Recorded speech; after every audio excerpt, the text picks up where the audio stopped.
बार शुरू किया था, इन सभी की दिक्कत आई थी या नहीं आई थी? रात की नींद कहते हैं ना, वो चैन की नींद जो होती है ऑन रोड आ चुकी है। सर ने मेरे को एकदम से बोला कि आज रात को तुम्हें पुणे निकलना है अपन निकलना। जैसे शादी की जोड़ियाँ ऊपर से बन के आती है, लेकिन बिजनेस की जोड़ियाँ जो होती है वो विजन से, मेहनत से और त्याग से बनती है।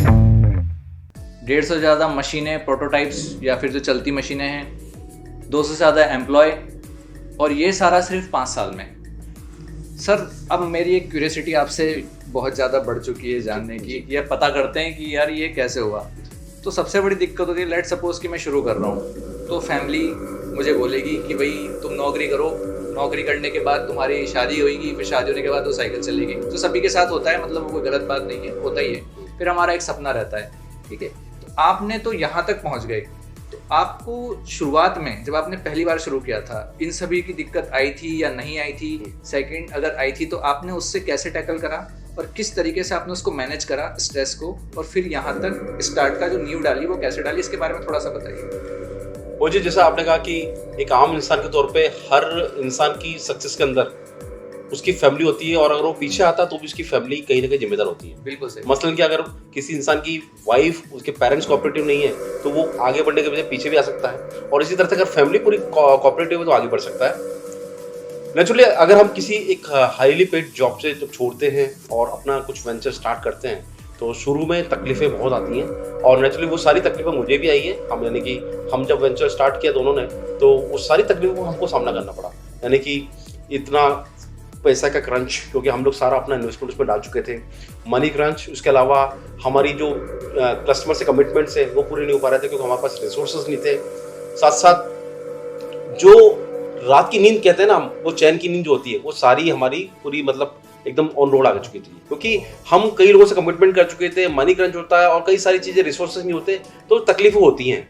लेकिन फॉर्चुनेटली हम दोनों के ही परिवार इसमें इतने कोऑपरेटिव रहे, हमारी फैमिली ने पूरा इतना कोऑपरेशन किया और हमको आगे बढ़ने में सहयोग किया।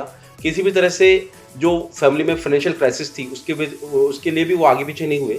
तो हमें ये संबल मिला कि हमें अब जो करना है वो हम करके रहेंगे। तकलीफों आने के बाद में कई लोग अपने रास्ते को मोड़ लेते हैं और यू लेकर के सीधा अपना रीसेट होने की कोशिश करते हैं कि भाई चलो ठीक है, मैं जॉब कर रहा था, जॉब ही कंटिन्यू करूं। लेकिन हमारे मनोबल इतना मजबूत था कि हमें पीछे आने पे कभी हमने सोचा नहीं। दोनों ने ही सोचा कि ये जो कुछ ऑब्स्टेकल्स हैं जो शुरुआती हैं ये हम ओवरकम कर लेंगे अपने कॉन्फिडेंस से। हमारी सारी चीज़ें नई थी, हमने जो भी बिसात बिछाई थी वो सारी नई थी। हम लोगों ने जो गैप एनालिसिस किया था मार्केट के अंदर, जो हम देखते थे कि वेंडर्स के कमिटमेंट पूरे नहीं हो रहे हैं, किसी काम को करने के लिए एक ही आदमी 6 वेंडर से काम कर रहा है, हम सिंगल सिस्टम वेंडर बनना चाहते थे। तो इन सब चीज़ों में हमको तकलीफें आई, लेकिन जब हम लोगों ने कुछ हमारे जो ऐसे प्राइमरी हमको क्लाइंट मिले जिन्होंने हम पे विश्वास जताया और जब उनको सेटिस्फाई कर दिया, तो that was the most satisfying point, जहाँ पर हम लोगों को लगा कि अब हम लोग मार्केट में चल सकते हैं। तो इस तरह से हमारा इंसेप्शन हुआ और हम लोगों ने वहाँ से फिर अपने कॉन्फिडेंस को बूस्ट करते हुए। आपको कभी परिवार ने ऐसा बोला नहीं कि यार ये सब क्या कर रहे हो, भी कमाने जाओ या पैसे लाओ? ऐसा कभी हुआ परिवार में? बस ऐसा देखो, जब कभी बहुत बड़ी नीड आती है और नहीं होते हैं आपकी जेब में, तो फॉर ए वाइल तो फैमिली बोल ही देती है। बट इंटेंशन हमारी दोनों की फैमिली की ऐसी थी कि उनको हमारे काबिलियत पर भरोसा था। और उन्होंने ये लॉन्ग टर्म गोल की तरफ ज्यादा फोकस किया कि let them work for a free nature, like हमको काम करने दें और उसके बाद इनको अपना टाइम लेने दें और ये अपना प्रूव करके दिखाएं।